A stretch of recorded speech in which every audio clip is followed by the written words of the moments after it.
بسم الله الرحمن الرحيم. الحمد لله وكفى وسلام على عباده الذين اصطفى، أما بعد، فأعوذ بالله السميع العليم من الشيطان الرجيم. رب اشرح لي صدري ويسر لي أمري واحلل عقدة من لساني يفقه قولي. دا دویم درس دی د المنهاج في القواعد والإعراب د دې کتاب نه.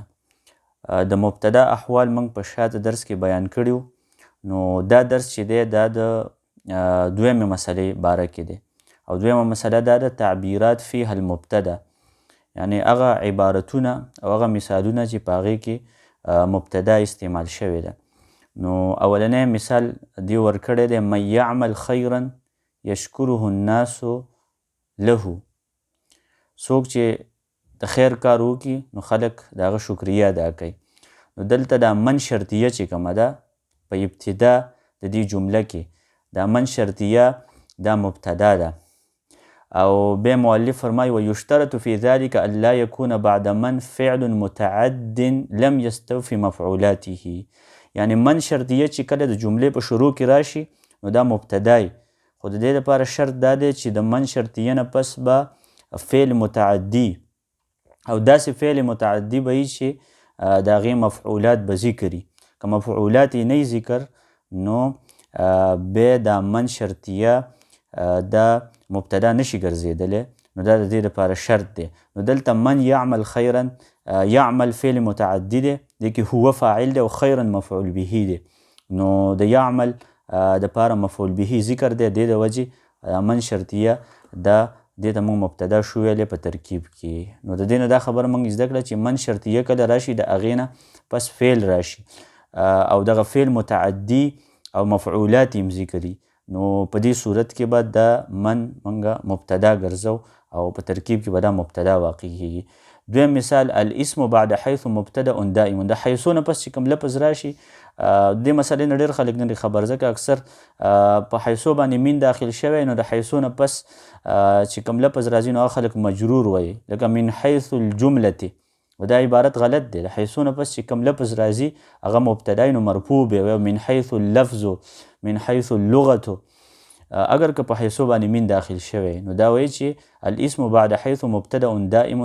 دویم تعبیر چې په هغې کې مبتدا واقع کیږي هغه دا دی چې د حیثو نه پس چې کوم لفظ راشي هغه مبتدای. او مثال یې ورکړی انت غنی من حیث اخلاقک، د اخلاقو په اعتبار سره ته یو غنی انسان یې. نو دلته اخلاقک دا مبتدا ده او د دې خبر به حذف وي. د حیثو نه پس چې کوم لفظ راشي هغه مبتدای، یعنی من حیث اخلاقک جیده، جیده خبر دی. بیا دې باره کې مزید وضاحت کوي چې حیثو کله په جمله کې راشي وقد یأتی بعد حیث ان الحرف بالفعل مثل انت غنی من حیث انک خلوق. دا مثال چې دی انت غنی، ته غنی، من حیث انک خلوق په دې اعتبار سره چې ته اخلاقی.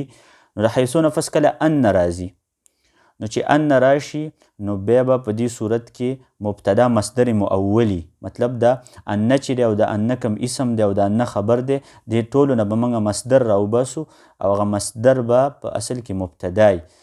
نو دلته ان موږ حذف کو، کم حذف کو او خلوق هم حذف کو. نو دلته د خلوق مصدر څه دی؟ اخلاق دی کنه، یا خلق دی، نو خلق به راوباسو هغه به دلته یعنی من حیث اخلاقک او من حیث خلقک. وفي هذه الحال يكون المبتدا هو المصدر المؤول. په دې حالت کې به مبتدا مصدر مؤولی من ان واسمها وخبرها، یعنی د ان اسم او د ان خبر او ان په خپله دا درې واړه چې راجمع شي نو دا به بیا په مبتدا واقع کیږي، یعنی د مبتدا په ځای کې دا ټول واقع دي. دریم صورتحال الاسم بعد لولا مبتدا دائم. دریم حالت چې د لولا نه پس کوم لفظ راشي نو هغه به مبتدای همیشه، لکه لولا المطر لهلك الزرع، که باران نه وی نو ټول فصلونه به تباه شوی وی. نو دلته المطر مبتدا ده، لولا نه پس دا لفظ راغلی دی. څلورم ما التعجبیه تقع مبتدا دائما.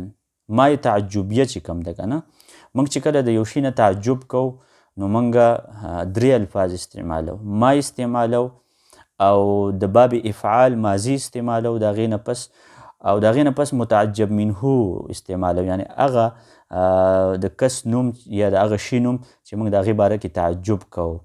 هغه لکه ته وایې که نه چې زید څومره ښایسته دی، ما احسن زیدن، نو ما دې استعمال کړه احسن د باب افعال فعل ماضي ده، او زیدن دا مفعول به دی او متعجب منه هم دی.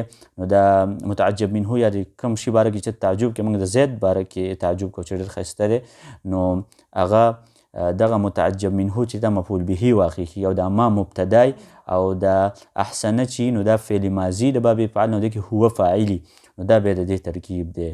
نو بهرحال دا مای تعجبیه چې ده دا همیشه مبتدای. ما احسن زیدن، ما اجمل صوتک، ما احسن هذا الكتاب، دا ما چې کوم تعجب لپاره استعمالیږي دا همیشه لپاره د مبتدا واقع کیږي. پنځم المخصوص بالمدح والذم مبتدا. دا خبره موږ شاته کړې وه چې کله فعل مدح راشي یا فعل ذم راشي، فعل مدح لکه نعمه او فعل ذم لکه بئس، او هغې نه شاته به یو لفظ راځي، یعنی را روانه جمله کې لفظ راځي هغې ته مخصوص بالمدح وایي، یعنی هغه کس چې ته د هغه مدح بیانې، یا مخصوص بالذم یعنی هغه چې ته د هغې مذمت بیانې، نو هغې ته مخصوص بالمدح وایي یا مخصوص بالذم، نو هغه مبتدای، هغه مبتدا واقع کېږي. لکه نعم الرجل خالد، نعم الرجل خالد، نو دلته خالد دا مبتدا ده ځکه دا مخصوص بالمدح دی، د ده صفت موږ بیانو، او نعم الرجل دا فعل فاعل، نو جمله فعلیه چې کومه مقدم شوې ده دا خبر دی. وخبره عندئذ هو جملة المدح او جملة الذم التي تقدمت عليه. په دې صورت کې به د نعمه او د نعمه نه پس چې کوم لفظ دی دا ټول به فعل فاعل جمله جوړیږي. وهذا احد وجهين لاعراب تعبیر المدح والذم. شاته موږ یو بل په اولني درس کې د فعل نعمه چې دی او فعل بئس دی یو بل ترکیب هم بیان کړی، او دې کې یو بل لغم جایز دی، هغه دا چې دا مخصوص بالمدح دا خبر واقع کیږي او مبتدا حذفي، نو دې کې دواړه جایز دي که خبر یې ومنې که مبتدا. نو شپږم حالت یا شپږم تعبیر چې هغې کې مبتدا واقع کیږي د عمر لفظ، کله چې د قسم په معنی باندې راشي. لعمري لارافقنک، قسم دی چې زه به تا سره یو ځای شمه، زه به ستا رفیق وګرځم، نو دلته لعمري لام د تاکید دپاره دی، عمر مبتدا ده، او یا دلته مضاف الیه دی، دا یا چې راغلی ده هغې د عمري هغه پیش پټ کړی دی، ځکه کله چې یو لفظ د یا متکلم طرف ته مضاف شي نو په دې صورت کې اعراب مقدري، او اعراب په درې ځایونو کې مقدر کیږي پټیږي، یو د ثقل د وجې لکه کله چې اسم منقوصي لکه قاضي، او یو د تعذر د وجې لکه موسی یا عیسی، په دې باندې اعراب ناممکنی چې هغه ښکاره شي، جاء موسی، رأیت موسی، مررت بموسی، او کله د اعراب چې پټیږي نو یا متکلم راشي لکه رأیت کتابي، اصل کې کتابو با باندې زبر و، خو یا چې راغله نو هغه زبر یې پټ کړ. دې نه پس احوال الخبر، د مبتدا حالت موږ ذکر کړل، اوس به د خبر حالت بیانیږي. نو اولنی حالت د خبر دی یأتی الخبر اسما ظاهرا، خبر اسم ظاهر راځي، لکه المدرسة مغلقة، المدرسة مبتدا او مغلقة خبر، لکه څنګه چې مبتدا اسم ظاهر واقع کېدل، نو دلته مغلقة دا اسم دی کنه او ظاهر دی، یعنی موږ ته ډایرکټ پته لګي چې دا اسم دی، پسې پېژنو چې دا اسم دی. مغلقة تنوین راغلی، تنوین په پیل او حرف باندې نشي داخلېدلی، نو مدرسه بنده ده. دویم صورتحال د خبر ویأتی جملة اسمیه، پوره جمله اسمیه چې د مبتدا او خبر نه جوړه دا پوره جمله اسمیه دا خبر ګرځي. لکه مثال اخوک کتابه ممزق، ستا د ورور کتاب شلیدلی دی، نو اخوک د مضاف مضاف الیه مبتدا شوه، کتابه دا دویمه مبتدا شو، مضاف مضاف الیه شو، ممزق خبر شو، او دا دویمه مبتدا او خبر یعنی کتابه ممزق دا ټول جمله اسمیه شو، د اخوک دپاره دا خبر وګرځېده. نو جمله اسمیه هم خبر واقع کېدلی شي، صرف اسم ظاهر نه. او دریم دا دی ویأتی جملة فعلیة، او خبر چې دی د جمله فعلیه په شکل کې راځي، یعنی فعل او فاعل دا ټول به جمله فعلیه جوړیږي او دا به خبر ګرځي. لکه مثال اخوک یحب الرمایة، ستا ورور ایشتل خوښوي، نو دلته اخوک مبتدا دی او یحب دې کې هو فاعل دی، نو یحب فعل فاعل شو، او الرمایة مفعول به شو او دا فعل فاعل او مفعول به دا ټول جمله فعلیه د اخوک دپاره خبر شو. څلورم حالت د خبر ویأتي مصدرا مؤولا. مصدر مؤول باره کې موږ اول درس کې خبره کړې ده، لکه څنګه چې مبتدا مصدر مؤول په شکل کې راځي نو دغه شان خبرم د مصدر مؤول په شکل راځي. لکه الخیر ان تصدق، بهتر ده چې ته رښتیا ووایې. نو الخیر مبتدا ده، ان تصدق دا مصدر مؤول به دې کې موږ راوباسو، یعنی صدقک، الخیر صدقک. او پنځم ویأتي محذوفا تعلق به جار و مجرور مثل السحاب في السماء. کله خبر محذوب شي خو جار مجرور د هغې سره متعلقي، لکه السحاب في السماء یعنی السحاب موجود في السماء، موجود خبر دی حذف شوی دی. او کله چې جار مجرور راشي اکثر خبر حذف شوی یا یو شی حذف شوی نو هغې سره دا جار مجرور متعلقي. نو فی السماء جار مجرور دی او د السحاب دپاره دا جار مجرور خبر ګرځېدلی دی، یا خبر حذف شوی نو دا جار مجرور هغې سره متعلق دی. شپږم صورتحال دا دی چې خبر حذف کیږي او ظرف د هغې سره، ظرف د یو ځای نوم ته وایي او یا د زمانې نوم ته وایي، نو هغه ورسره متعلق کیږي. لکه الازهار فوق المنضدة، ګلان د میز د پاسه پراته دي. نو فوقه اوچت ځای ته وایي که نه، دا د ځای نوم دی، دې ته ظرف وایي. نو دا ظرف چې دی دا فوقه دا خبر دی او الازهار مبتدا ده. اووم صورتحال ویأتي مجموع جملتین اذا كان المبتدا اسم شرط.